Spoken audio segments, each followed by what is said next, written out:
Hello everyone, আসসালামু আলাইকুম। Welcome back to my channel. কেমন আছেন সবাই? আশা করছি সবাই ভালো আছেন। আচ্ছা, আমি কি করব বলুন তো? কোথায় যাব? কাস্টমার কেক অর্ডার করার আগেই বলে দেয় আমি যেন কেকের ভিডিও মেকিং করে রাখি, আর সেই ভিডিও যেন আমার পেজে আপলোড করি। এটা শোনার পর কি কেকের ভিডিও না করে পারার কোনো উপায় আছে বলেন?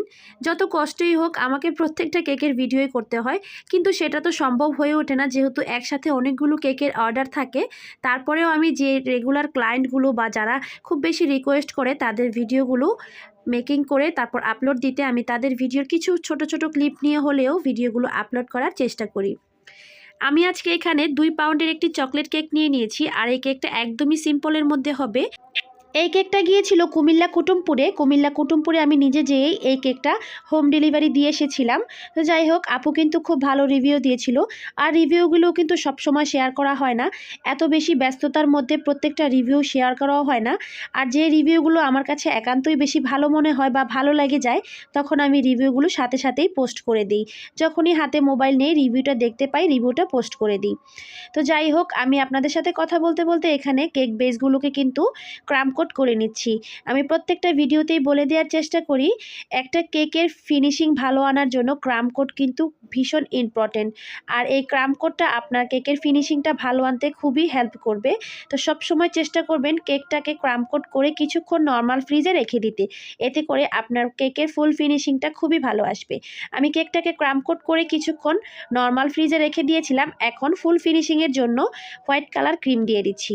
এই কেকটা ছিল একটা রেফারেন্স পিকচারের ডিজাইন। তো আর রেফারেন্স পিকচার অনুযায়ী কেকের কালারটা ছিল হোয়াইট কালার। তো আমি এখানে হোয়াইট কালার ক্রিম দিয়ে কেকটাকে ফিনিশিং করে নিচ্ছি। আর কেকের ক্রিমের টেক্সচারটা ভালো হলে, মানে ক্রিমটা যখন বিট করবেন সেটা পারফেক্টভাবে বিট হলে আপনার ফিনিশিংটা এমনিতেই ভালো হবে।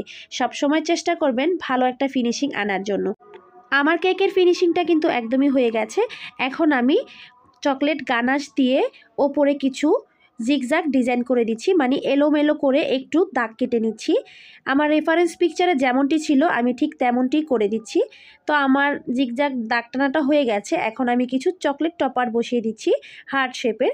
এই চকলেট টপারগুলো কিন্তু আমি আগে থেকে তৈরি করে রাখি না, ক্লায়েন্টের অর্ডার অনুযায়ী আমি চকলেট টপারগুলো তৈরি করি, এতে করেই কিন্তু ভালো হয়।